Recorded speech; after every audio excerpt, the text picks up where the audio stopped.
I'd like to talk about the use of torture. One of the issues that we face in terms of morality is excesses that we sometimes go to in situations of war and conflict.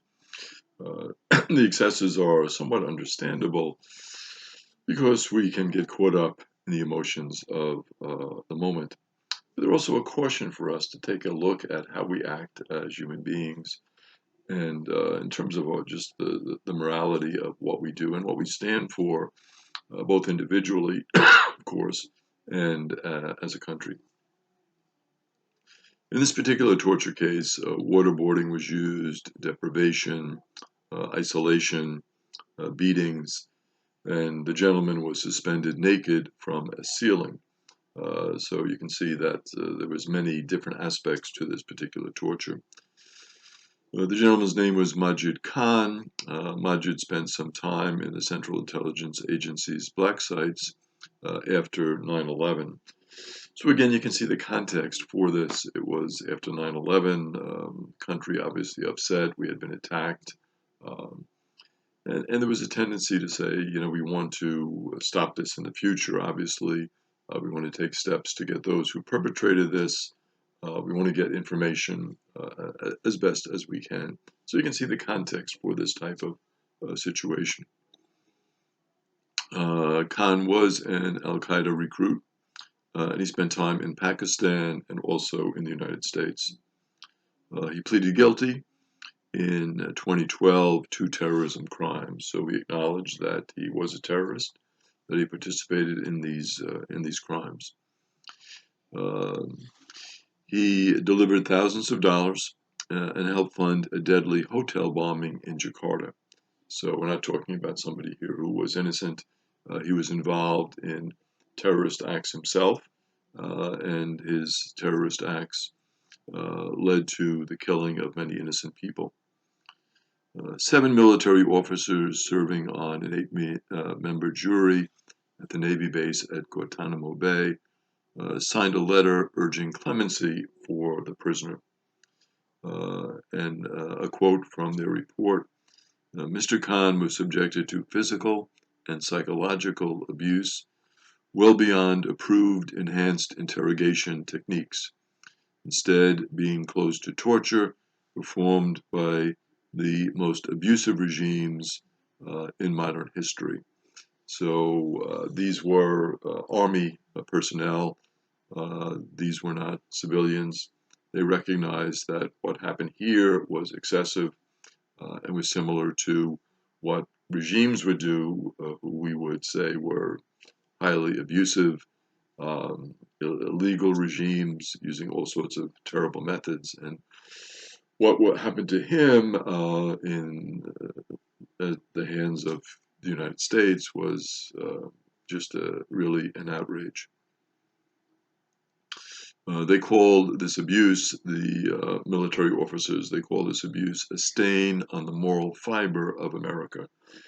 So the concept here is that America, of course, stood for morality, doing things the right way. And when we engage in these types of activities, other countries tend to look at us as, well, we're just similar to the worst regimes. We're no better than anyone else. How dare we criticize them? Look at what we have done.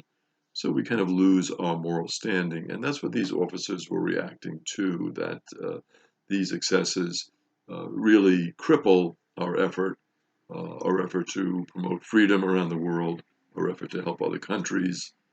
It really is something that holds us back in terms of what our mission should be. Post 9/11, though, the context, it was a frightening time.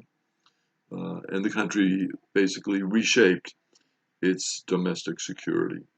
And it was a time where vengeance was a very strong and powerful feeling in conjunction with keeping the nation safe. So you had these two emotions. You wanted to kind of get the bad guys.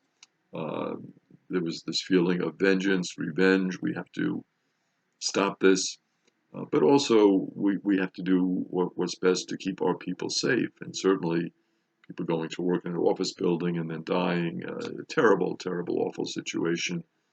never should happen to anyone in any area in the world. And so you can understand the context for sometimes overreactions that can happen. Uh, Torture was not a reliable tool, these officers felt.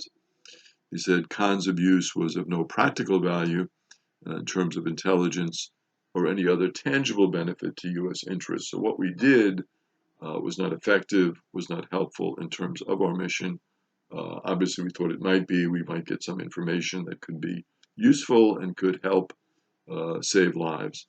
But this did not happen in this case, and so it calls into question the whole torture regime that is used. The action taken by interrogators at these what they call black sites because they're kind of off the charts and beyond, they say, will remain a national shame. The Senate Intelligence Committee report in 2014 said Kahn's food was pureed and it was infused rectally. And so it raises the question, what type of country do we want to be? And it raises moral considerations. What is moral to do in a war? What are the limits? How should we react? What standards should we set? And so we kind of reflect on this and we say, well, we have to follow our better angels in terms of this. We have to set a wonderful standard for ourselves to act in the correct way. We certainly want to keep our country safe, do everything we can to do that, but we don't want to go to the extreme of torture and abuse and really dehumanizing another human being.